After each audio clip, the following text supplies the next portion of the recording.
Dysrhythmias. Part 2 of Dysrhythmias. Premature ventricular contractions is a contraction coming from an ectopic focus in the ventricle. It is the premature or early occurrence of a QRS complex. A PVC is wide and distorted in shape compared to the QRS complex coming down the normal conduction pathway.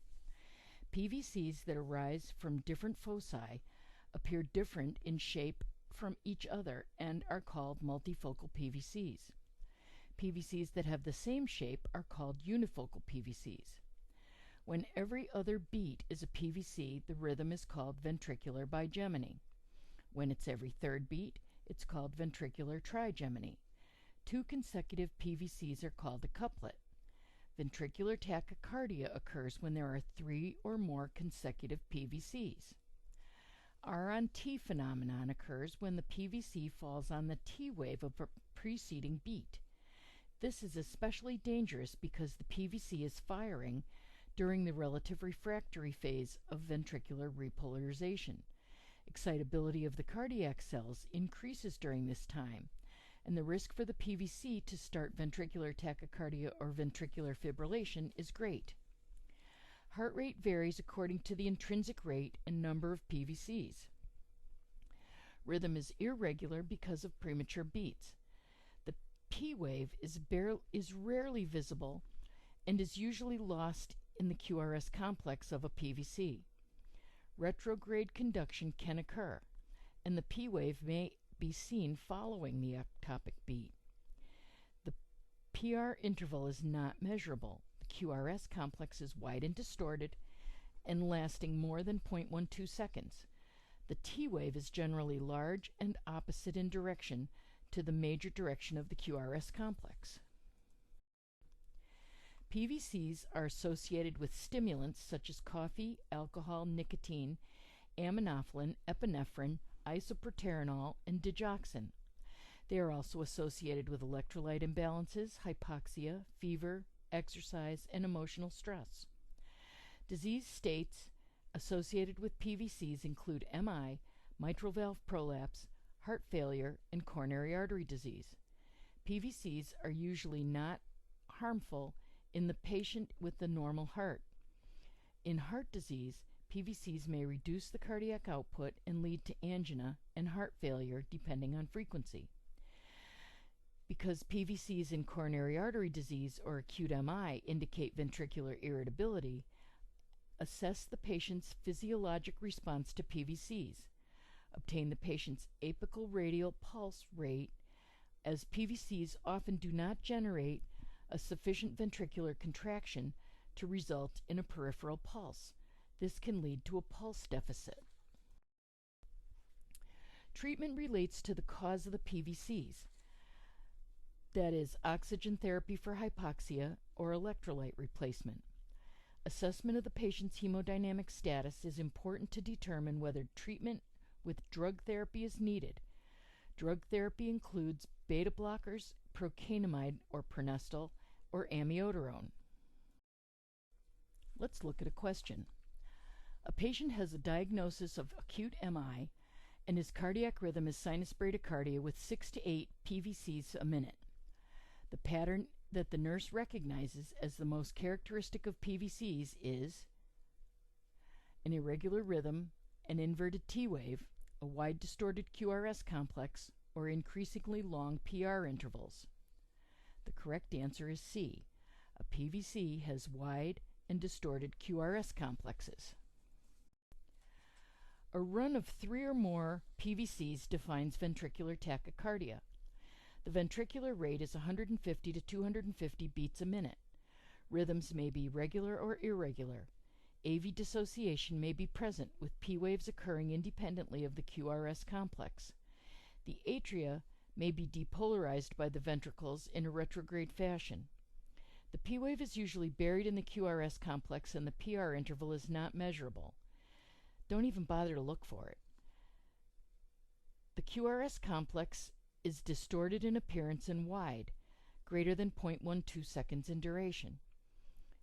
The T wave is in the opposite direction of the QRS complex.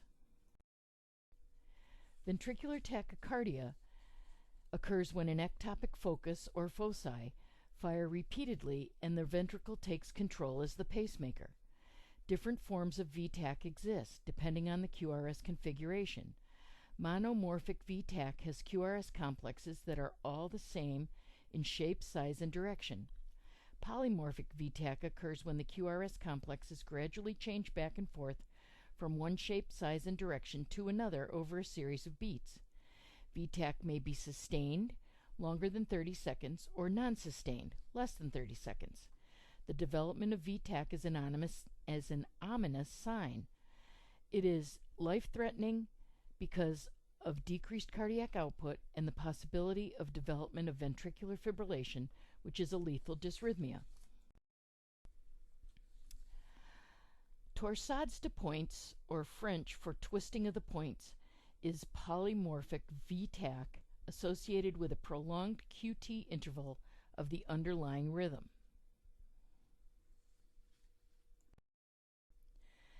VTAC is associated with MI, coronary artery disease, electrolyte imbalances, cardiomyopathy, mitral valve prolapse, long QT syndrome, drug toxicity, and central nervous system disorders. This dysrhythmia can be seen in patients who have no evidence of cardiac disease. VTAC can be stable, the patient has a pulse, or unstable, the patient is pulseless. Sustained VTAC causes a severe decrease in cardiac output because of decreased ventricular diastolic filling times and loss of atrial contraction. This results in hypotension, pulmonary edema, decreased cerebral blood flow, and cardiopulmonary arrest. The dysrhythmia must be quickly treated, even if it occurs only briefly and stops abruptly. Episodes may reoccur if prophylactic treatment is not started. VFib may also develop. Precipitating causes must be identified and treated, that is, electrolyte imbalances or ischemia. VTAC with the pulse is hemodynamically stable and is treated with antidysrhythmics.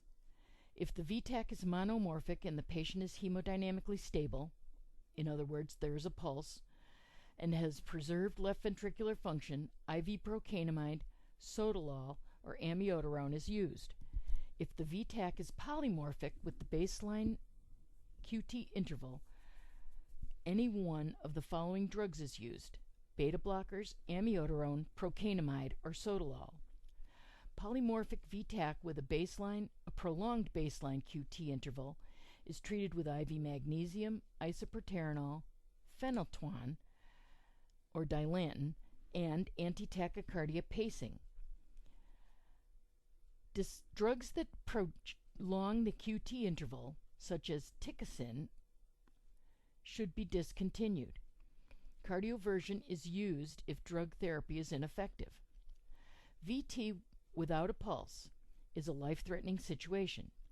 It is treated in the same manner as VFib.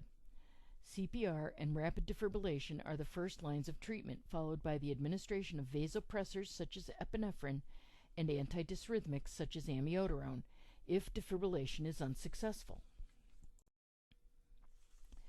An accelerated idioventricular rhythm can develop when the intrinsic pacemaker rate in the SA or AV node becomes less than that of the ventricular ectopic pacemaker. The rate is between 40 and 100 beats per minute. It's mostly associated with acute MI and reperfusion of the myocardium after thrombolytic therapy or angioplasty of the coronary arteries. It can be seen with DIG toxicity. In the setting of acute MI, accelerated idioventricular rhythm is usually self-limiting and well tolerated and requires no treatment. If the patient becomes symptomatic, hypotensive, chest pain, atropine can be considered. Temporary pacing may be required. Drugs that suppress ventricular rhythms like amiodarone should not be used, as these can terminate the ventricular rhythm and further reduce the heart rate. VFib is a severe derangement of the heart rhythm characterized on ECG by irregular waveforms of varying shapes and amplitude. This represents the firing of multiple ectopic foci in the ventricle. Mechanically, the ventricles are simply quivering, with no effective contraction, and subsequently no cardiac output occurs. VFib is a lethal dysrhythmia. Heart rate is not measurable, rhythm is irregular and chaotic, the P wave is not visible, and the PR interval and the QRS interval are not measurable.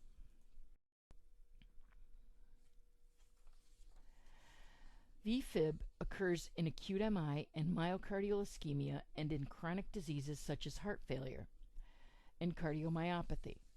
It may occur during cardiac pacing or cardiac catheterization procedures because of catheter stimulation of the ventricle. It may also occur with coronary reperfusion after thrombolytic therapy. Other clinical associations are electric shock, hyperkalemia, hypoxemia, acidosis, and drug toxicity. VFib results in an unresponsive, pulseless, and apneic state. If not treated rapidly, the patient will die. Treatment consists of immediate initiation of CPR and advanced cardiac life support with the use of defib and definitive drug therapy such as epinephrine or vasopressin. There should be no delay in using a defibrillator once it's available. A patient in the coronary care unit develops ventricular fibrillation. The first action the nurse should take is what? To perform defib, initiate CPR, prepare for synchronized cardioversion, or administer IV antidysrhythmic drugs per protocol. The answer would be B. Immediate treatment for VFib is the initiation of CPR, followed by the use. Asystole represents the total absence of ventricular electrical activity. Occasionally P waves are seen. No ventricular contraction occurs because depolarization does not occur.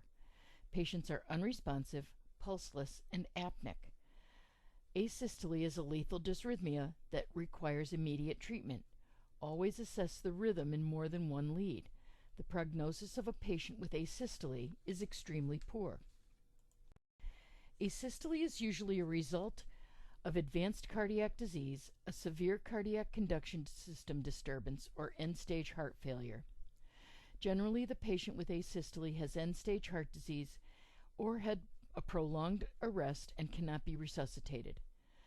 Treatment consists of CPR with initiation of ACLS measures. These include definitive drug therapy with epinephrine and/or vasopressin and intubation. Pulseless electrical activity, or PEA, is a situation in which organized electrical activity is seen on the EKG, but there is no mechanical activity of the ventricles and the patient has no pulse. The prognosis is poor unless the underlying cause is quickly identified and treated. The most common causes of PEA can be easily remembered by thinking of your H's and T's: hypovolemia, hypoxia, metabolic acidosis, hyper or hypokalemia, hypoglycemia, and hypothermia, and toxins including drug overdose, cardiac tamponade, thrombosis including MI and pulmonary embolus, and tension pneumothorax and trauma. Treatment begins with CPR followed by drug therapy, epinephrine, and intubation. Correcting the underlying cause is critical to the prognosis. Sudden cardiac death is discussed in Chapter 34. The majority of sudden cardiac deaths result from ventricular dysrhythmias, either VTAC or VFib. Antidysrhythmia drugs can cause life-threatening dysrhythmias similar to those for which they are given. The concept is termed prodysrhythmia. The patient who has severe left ventricular dysfunction is the most susceptible to prodysrhythmias. Digoxin and class 1A, 1C, and 3 antidysrhythmic drugs can cause a prodysrhythmic response. The first several days of drug therapy are the vulnerable period for developing prodysrhythmias. For this reason, many oral antidysrhythmic drug regimens are started in a monitored hospital setting. Defibrillation is the treatment of choice to end VFib and pulseless VTAC. It is the most effective when the myocardial cells are not anoxic or acidotic. Rapid defibrillation within 2 minutes is critical to the successful patient outcome. Defibrillation involves the passage of an electrical shock through the heart in order to depolarize the cells of the myocardium. The goal is that the following repolarization of myocardial cells will allow the SA node to resume the role of the pacemaker. Defibrillators deliver energy using a monophasic or biphasic waveform. Monophasic defibrillators deliver energy in one direction. Biphasic defibrillators deliver energy in two directions. Biphasic defibrillators deliver successful shocks at lower energies and with fewer post-shock ECG abnormalities than monophasic defibrillators. Paddle placement and current flow in monophasic defibrillation is shown in A, and biphasic defibrillation is shown in B. Note the paddle placement is the same. The difference is the direction of the current flow. The output of the defibrillator is measured in joules or watts per second. The recommended energy for initial shocks in defibrillation depends on the type of defibrillator. Biphasic defibrillators deliver the first and any successive shocks using 120 to 200 joules.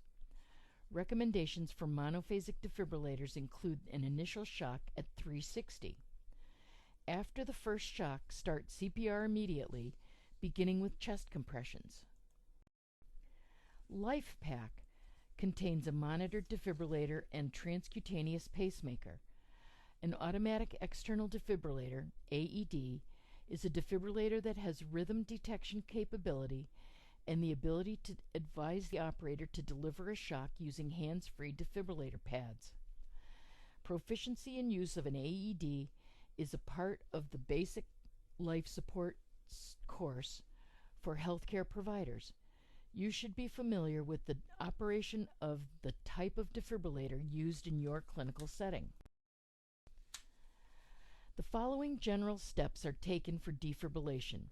CPR should be in progress until the defibrillator is available.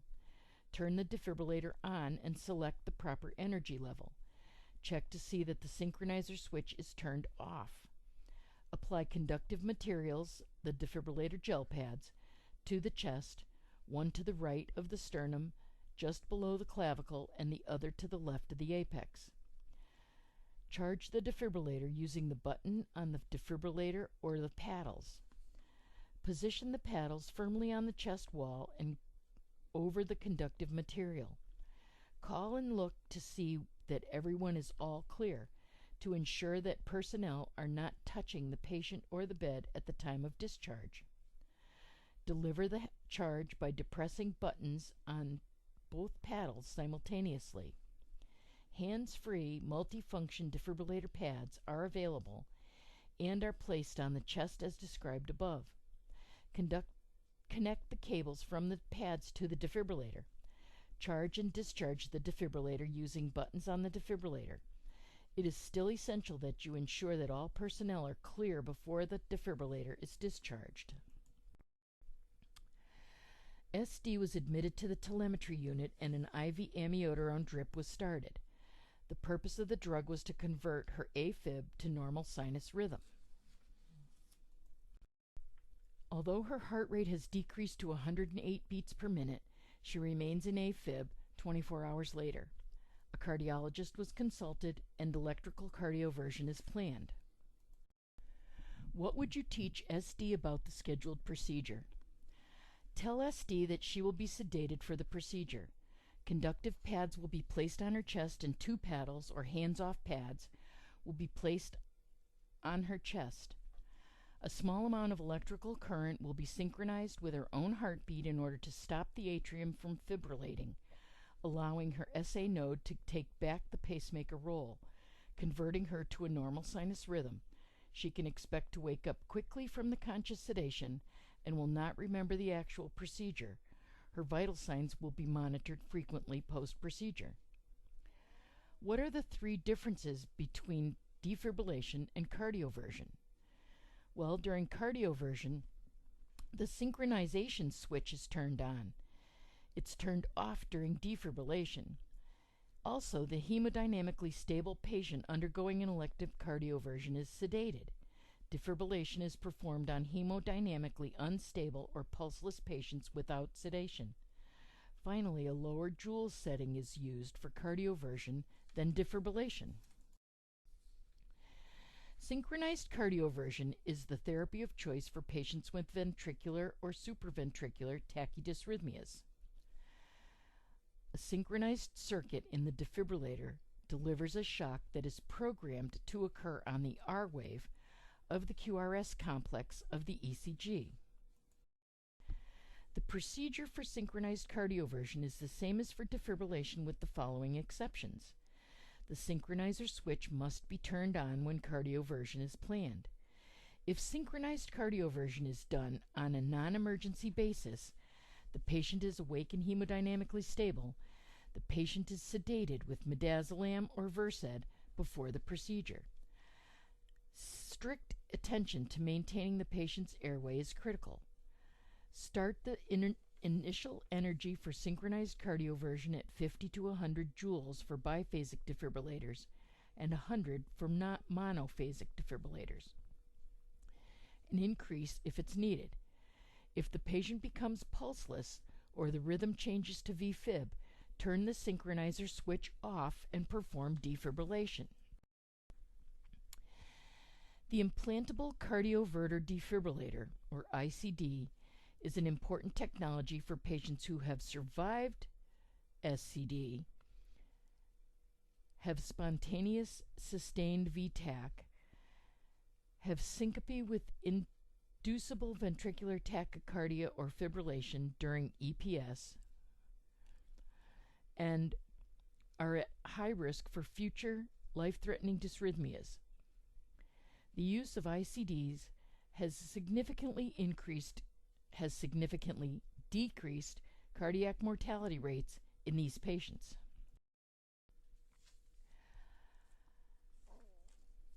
The ICD consists of a lead system placed via the subclavian vein to the endocardium. A battery-powered pulse generator is implanted subcutaneously, usually over the pectoral muscle on the patient's non-dominant side.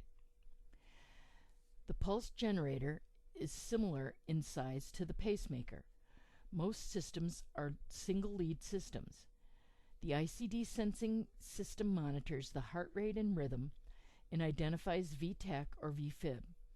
After the sensing system detects a lethal dysrhythmia, the device delivers a 25 joule or less shock to the patient's heart.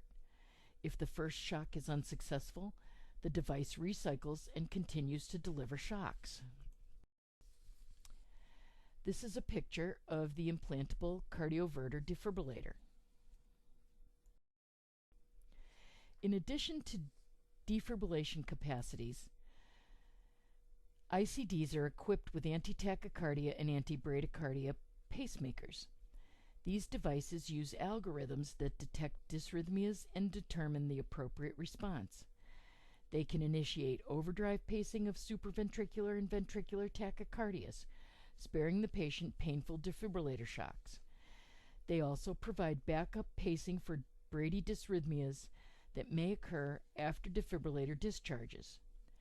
Pre-procedure and post-procedure nursing care of the patient undergoing ICD placement is similar to the care of the patient undergoing permanent pacemaker implantation. Patients experience a variety of emotions. These include fear of the body change, fear of recurrent dysrhythmias, expectation of pain with ICD discharge, describing as a feeling of a blow to the chest, and anxiety about going home. Encourage patients and caregivers to participate in local and online ICD support groups. Table 3610 presents teaching guidelines for the patient with an ICD and the caregiver. Include the following instructions when teaching management of an ICD. Follow up with the cardiologist for routine checks of the function of the ICD. Report any signs of infection at the incision site or fever immediately. Keep incision dry for 4 days after insertion or as instructed. Avoid lifting the arm on the ICD side until above the shoulder until it's approved. Discuss resuming sexual activity with the cardiologist. It's usually safe to resume sexual activity once your incision is healed. Avoid driving until cleared by the cardiologist. This decision is usually based on the presence of dysrhythmias, the frequency of ICD firings, your overall health, and state laws regarding drivers with ICDs. Avoid direct blows to the ICD site. Avoid large magnets and strong electromagnetic fields because these may interfere with the device. You should not have a magnetic resonance imaging scan, MRI, unless the ICD is approved as MRI safe or there is a protocol in place for patient safety during this procedure. Air travel is not restricted. Inform airport security of the presence of the ICD because it may set off the metal detector. If handheld screening wand is used, it should not be placed over the ICD. Manufacturer information may vary regarding the effect of metal detectors on the function of the ICD. Avoid standing near anti-theft devices in doorways of stores and public buildings. You should walk through them at a normal pace. If your ICD fires, call your cardiologist immediately. If your ICD fires and you feel sick, contact EMS. If your ICD fires more than once, contact EMS. You should obtain and wear a medical alert bracelet or ID at all times. Always carry the ICD identification card and a current list of your drugs. Caregivers should learn cardiopulmonary resuscitation. The artificial cardiac pacemaker is an electronic device used to pace the heart when the normal conduction pathway is damaged. The basic pacing circuit consists of a power source with programmable circuitry, one or more pacing leads, and the myocardium. The electrical signal or stimulus travels from the pulse generator through the leads to the wall of the myocardium. The myocardium is captured and stimulated to contract. Ventricular capture or depolarization secondary to signal from the pacemaker lead to the right ventricle. You can see the pacemaker spike.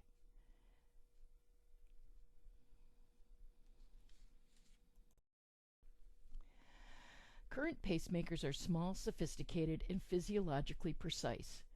They pace the atrium in one or both of the ventricles. Most pacemakers are demand pacemakers.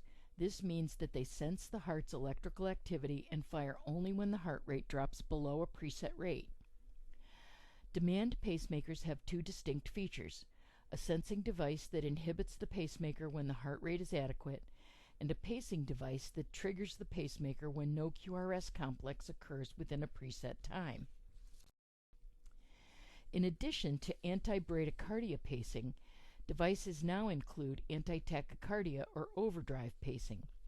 Anti-tachycardia pacing involves the delivery of a stimulus to the ventricles to end tachydysrhythmias, for example, V-tach. Overdrive pacing involves pacing the atrium at rates of 200 to 500 impulses per minute in an attempt to terminate atrial tachycardias, atrial flutter with a rapid ventricular response, for example. A permanent pacemaker is implanted totally within the body. The power source is placed subcutaneously, usually over the pectoral muscle, on the patient's non-dominant side, unless they want to hold a rifle. The pacing lead are placed transvenously to the right atrium and/or one or both of the ventricles and attached to the power source. This graphic displays a dual-chambered rate-responsive pacemaker from Medtronic. Pacing leads in both the atrium and the ventricle enable a dual-chamber pacemaker to sense and pace in both heart chambers. Permanent pacemakers are inserted to treat patients with chronic heart problems in which the heart beats too slowly to adequately support the body's circulation. That is, AV heart blocks, sick sinus syndrome, atrial fibrillation with slow ventricular response, severe heart failure, cardiomyopathy, and bundle branch block. Cardiac resynchronization therapy, or CRT, is pacing technique that resynchronizes the cardiac cycle by pacing both ventricles, biventricular pacing. This promotes improvement in ventricular function. Most heart failure patients have intraventricular conduction delays causing abnormal ventricular contraction. This causes dyssynchrony between the right and left ventricles and results in reduced systolic function, pump inefficiency, and worsened heart failure. For patients with severe left ventricular dysfunction, CRT is combined with an implantable cardioverter defibrillator for maximum therapy. A temporary pacemaker is one that has a power source outside the body. There are three kinds of temporary pacemakers: transvenous, epicardial, and transcutaneous. A transvenous pacemaker consists of a lead or leads that are threaded transvenously into the right atrium and or the right ventricle and attached to an external power source. Most temporary transvenous pacemakers are inserted in emergency rooms and critical care units in emergent situations. They provide a bridge to insertion of a permanent pacemaker or until the underlying cause of the dysrhythmia is resolved.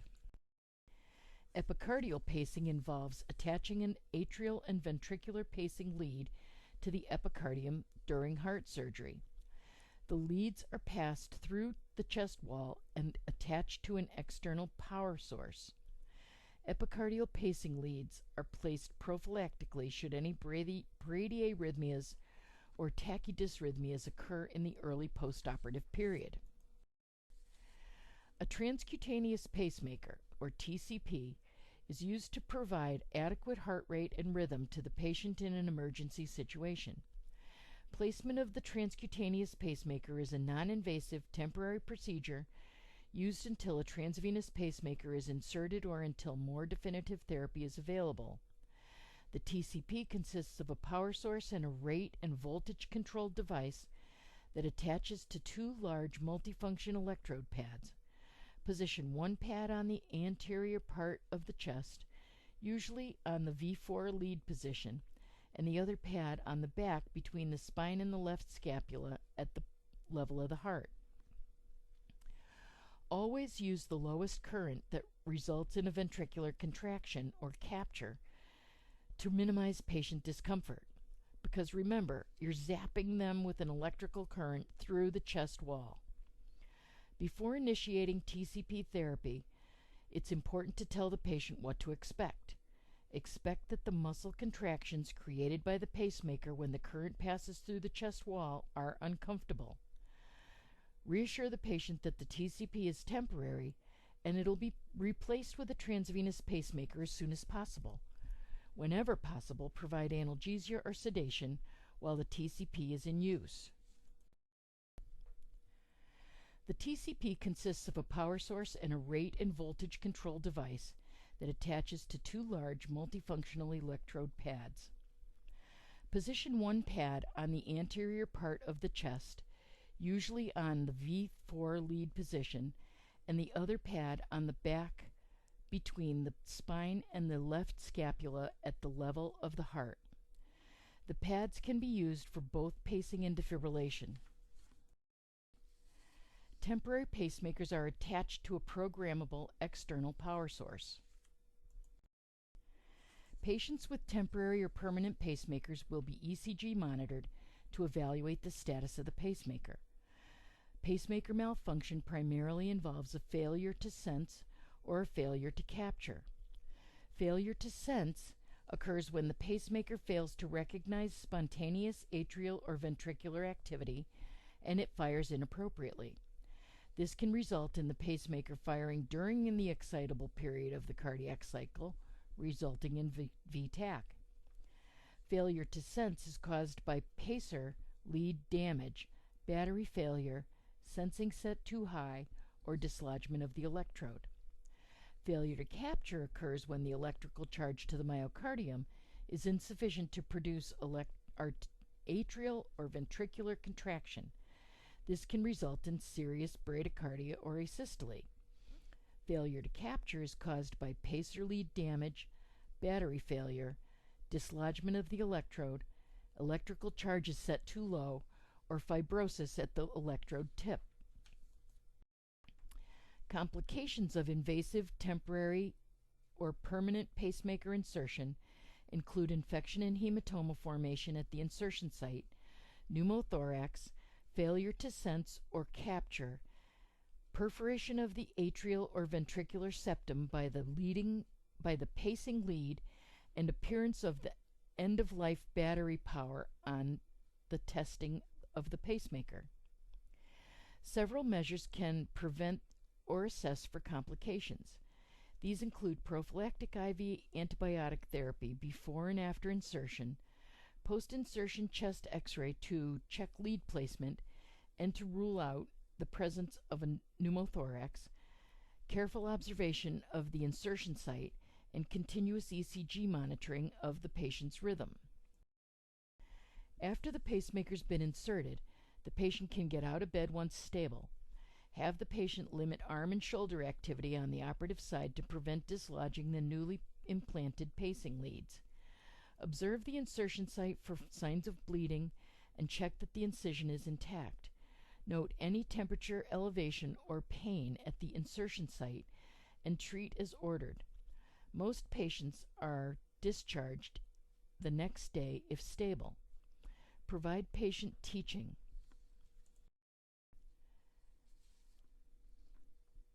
Include the following instructions when teaching the patient and/or caregiver management of a pacemaker. Maintain follow-up care with the cardiologist to begin regular pacemaker function checks. Report any signs of infection at the incision site or fever to the cardiologist immediately. Keep the incision dry for at least 4 days after implantation or as ordered. Avoid lifting the arm on the pacemaker side above the shoulder until approved by the cardiologist. Avoid direct blows to the pacemaker site. Avoid close proximity to high output electric generators, as these can interfere with the function of the pacemaker. You should not have an MRI unless the pacemaker is approved as MRI safe or there's a protocol in place for patient safety during the procedure. Microwave ovens are safe to use and do not interfere with pacemaker function. Avoid standing near anti-theft devices in doorways of department stores and public libraries. You should walk through them at a normal pace. Air travel is not restricted.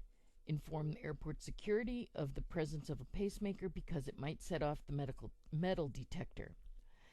If handheld screening wand is used, it should not be placed directly over the pacemaker. Manufacturer information may vary regarding the effect of metal detectors on the function of the pacemaker. Monitor pulse and inform the cardiologist if it drops below a predetermined rate. Carry pacemaker information card and current list of drugs at all times, and obtain and wear medical alert ID or bracelet at all times. Radiofrequency catheter ablation therapy uses electrical energy to burn or ablate areas of the conduction system in definitive treatment of tachydysrhythmias. Ablation therapy is done after EPS has identified the source of the dysrhythmia. An electrode tip ablation catheter ablates accessory pathways or ectopic sites in the atria, AV node, and ventricles. Catheter ablation is considered the non-pharmacologic treatment of choice for atrial dysrhythmias resulting in rapid ventricular rates and AV nodal reentrant tachycardia refractory to drug therapy. The ablation procedure is a successful therapy with low complication rate. Care of the patient following ablation therapy is similar to that of a patient undergoing cardiac catheterization. ST's electrical cardioversion was successful. ST's sinus rhythm has remained stable for 24 hours and she's ready to go home. As you enter her room to provide discharge teaching, she tells you she has experienced some chest heaviness and tightness right under her breastbone. You ask the UAP to obtain a 12-lead EKG while you notify ST's healthcare provider. What specific EKG changes will you be looking for to determine if ST's chest pain is related to cardiac ischemia, injury, or infarction? Well, if it's ischemia, you'll look for ST depression and T-wave inversion. Injury would be indicated by ST elevation, and infarction by a Q-wave and ST elevation. The 12-lead EKG is the major diagnostic tool used to evaluate patients with ACS. The EKG changes are in response to ischemia, injury, and infarction or necrosis of the myocardial cells. The leads facing the area of involvement demonstrate the definitive EKG changes. The leads facing the opposite the area involved in ACS often demonstrate reciprocal or opposite EKG changes. In addition, the pattern of ECG changes among the 12 leads provides information on the coronary artery involved in the ACS, or acute coronary syndrome. Typical ECG changes that are seen in myocardial ischemia include ST segment depression or T-wave inversion. ST segment depression is significant if it is at least 1 millimeter or 1 small box below the isoelectric line. Depression in the ST segment and or T-wave inversion occurs in response to an inadequate supply of blood and oxygen, which causes an electrical disturbance in the myocardial cells. Once treated, adequate blood flow is restored. The ECG changes will resolve and the EKG or ECG will return to the patient's baseline. The isoelectric line is flat and represents those normal times that the cardiac cell when the ECG is not recording any electrical activity in the heart. These times are as follows: from the end of the P wave to the start of the QRS, during this entire ST segment, and from the end of the T wave to the start of the P wave. Note the changes in the above visual. ST segment is depressed on the left. Note normal flat ST segment at the same level of isoelectric line on the right. ECG on the right depicts T-wave inversion, and patients with ischemia may display one or both of those changes. Myocardial injury represents a worsening stage of ischemia that is potentially reversible but may evolve to MI. The typical ECG change seen during injury is ST segment elevation. ST segment elevation is significant if it's greater than or equal to 1 millimeter above the isoelectric line. If treatment is prompt and effective, it's possible to restore oxygen to the myocardium and avoid or limit the infarction. The absence of serum cardiac markers confirms this. Note the dramatic ST segment elevation associated with myocardial injury. The physiologic Q wave is the first negative deflection following the P wave. It is normally very short and narrow, as noted in this EKG tracing. In addition to ST segment elevation, a pathologic Q wave may be seen on the ECG in patients with infarction. A pathologic Q wave that develops during an MRI is wide, greater than 0.03 seconds in duration, and deep, greater than or equal to 25% of the height of the R wave. This is referred to as a Q wave MI. A pathologic Q wave may be present on the ECG indefinitely. Note the deep and wide Q wave indicating the presence of an MI. T wave inversion relates to MI and occurs within hours following the event and may persist for months. The ECG changes seen in injury and MI reflect electrical disturbances in the myocardial cells caused by the prolonged lack of blood and oxygen leading to necrosis. ECG findings with anterolateral wall MI normally leads 1 AVL, and V1, V2, and V3 have a positive R wave. Note the pathologic Q waves in these leads and the ST segment elevation in V2 to V5.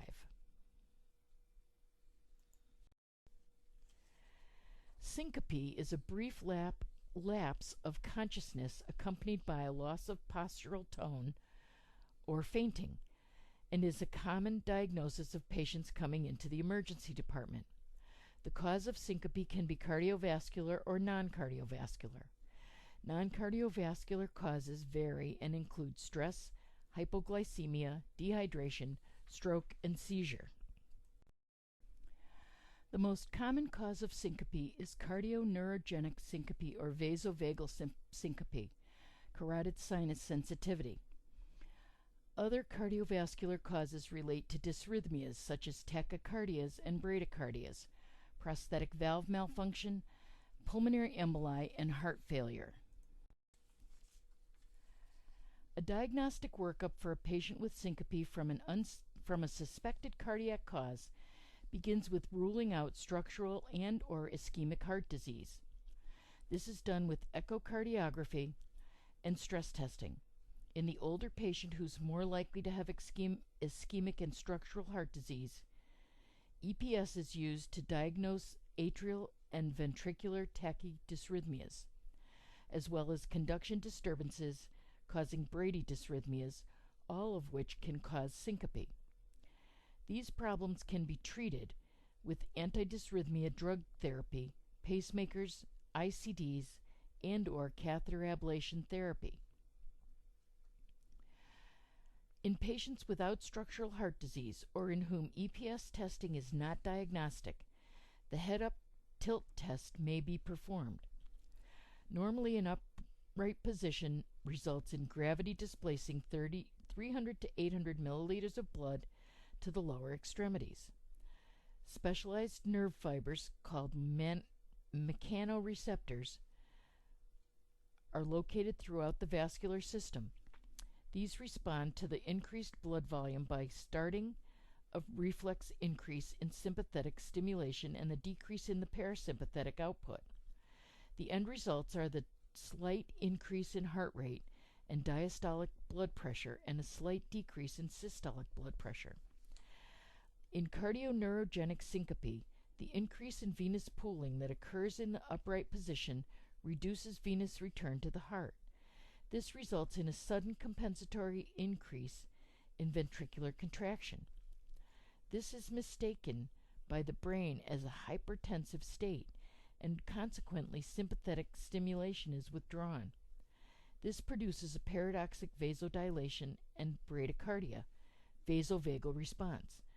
The end results are bradycardia, hypotension, cerebral hypoperfusion, and syncope. In the head-up tilt test, the patient is placed on a table supported by a belt across the torso and feet. Baseline ECG, blood pressure, and heart rate are obtained in the horizontal position. Next, the table is tilted 60 to 80 degrees, and the patient is kept in an upright position for 20 to 60 minutes. ECG and heart rate are recorded continuously, and the blood pressure is measured every 3 minutes throughout the test. If the patient's blood pressure and heart rate responses are abnormal and clinical symptoms are reproduced, the test is considered positive. If after 30 minutes there is no response, the test is returned to the the table is returned to the horizontal position, and an IV infusion of low-dose isoproterenol may be started in an attempt to provoke a response. Additional diagnostic tests for syncope can include various recording devices, blood volume determination, hemodynamic testing, and autonomic reflex testing.